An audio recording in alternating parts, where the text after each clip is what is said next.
এসএফআইয়ের একেবারে শীর্ষ পদ পেয়েছো, একেবারে সামনে থেকে নেতৃত্ব দিয়েছো, সেই সুযোগও পার্টি তোমায় দিয়েছে। আমি এসএফআইয়ের একদম ইউনিট থেকে কাজ করতে করতে উঠেছি, সেই সুযোগ পার্টি আমাকে দিয়েছে, অবশ্যই দিয়েছে, এবং তার জন্য আমি কৃতজ্ঞ। এবং আমি সেটা আমার জাহির করার জন্য বলছি না সম্বন্ধে, আমার মতো অসংখ্য কর্মী আছে যারা এই কাজটা করেছে। আমার প্রশ্ন এখানে, যদি এই প্রশ্ন আমার সিকিউর করা হতো যে ভবিষ্যৎটা আমি সিকিউর করব, পেনশনটা আমি সিকিউর করব, 26 তো ছিল, 21 তো ছিল, 19 তো ছিল, 14 তো ছিল, যে কোনো সময় যে, আচ্ছা আমার এই রাজনৈতিক অপেক্ষা করলে না কেন? ধরো মোহাম্মদ সেলিম তো আজীবন এই পদে থাকবেন না, পার্টিকে ভালোবেসে তুমি অপেক্ষা করে যেতে, তারপর পরবর্তী সময় হয়তো সময় এবং পরিস্থিতি পাল্টাতো। যে কোঠরি তৈরি করা হয়েছে কেউ মুখ খুলবে না, ওই দু একজন যারা মুখ খুলেছেন, আমি ওই জন্য বললাম অমিতকে বাদ কেন, অশোকদাকে সাইড লাইন করে দেওয়া হচ্ছে কেন, সুজনদার মতো লোক, হ্যাঁ পাবলিকেশন গুরুত্বপূর্ণ, সিপি লেফট রাজনীতির প্রশ্নে পাবলিকেশন গুরুত্বপূর্ণ, এনবিতে বসে আছেন, পাবলিকলি মুভ করতে পারছেন না। আচ্ছা ছেড়ে দিন আমার কথা, ইয়ং জেনারেশন যারা ছিল, সৃজন ভট্টাচার্য যাদবপুরে ক্যান্ডিডেট ছিল, ভালো সম্ভাবনা ছিল, হঠাৎ দিল্লি পাঠিয়ে দেওয়া হলো। দীপশিতা ধর উত্তরপাড়াতে ভালো ভোট পেয়েছিলেন, হঠাৎ দিল্লি পাঠিয়ে দেওয়া হলো, এখন অন্যজনকে ভোটে দাঁড় করানোর চেষ্টা করা হচ্ছে।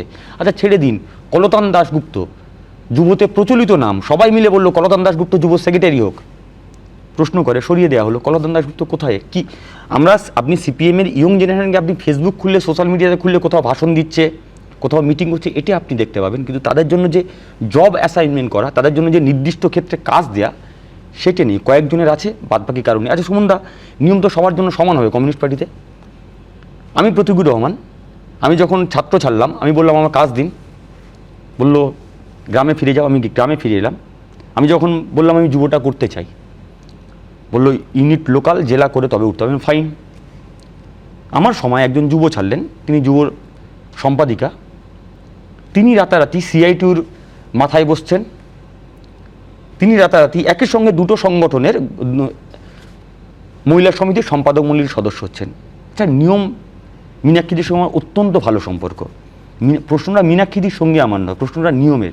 মীনাক্ষীদি একসঙ্গে দুটো জায়গায় সর্বোচ্চ জায়গায় যাবে, প্রতিকুর রহমান যখন বলবে কেন বলা হবে যে তুমি সবগুলো হাডেল টপকে টপকে আসো। যা ব্রিগেডে আমার সেলিমদা নিজে বলেছিল যে যুবদের ব্রিগেড হলো, আমাকে দুদিন আগে ডেকে বললো প্রতিকুর ব্রিগেডে তুমি বক্তা, আমরা সৃজনের সামনেই ডেকে বলেছিল। এখন সৃজন অস্বীকার করতে পারে দলকে ডিফেন্স করার জন্য, সেটা আলাদা প্রশ্ন, বাট এইটুকু সততা রাখা প্রয়োজন। আমাকে সেলিমদা বললেন তুমি ব্রিগেডে বক্তা।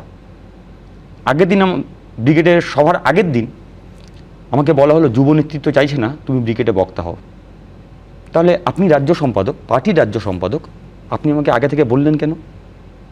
আমি কোনোদিন সে নিয়ে বলিও নি সুমন, আমি কথা প্রসঙ্গে বললাম।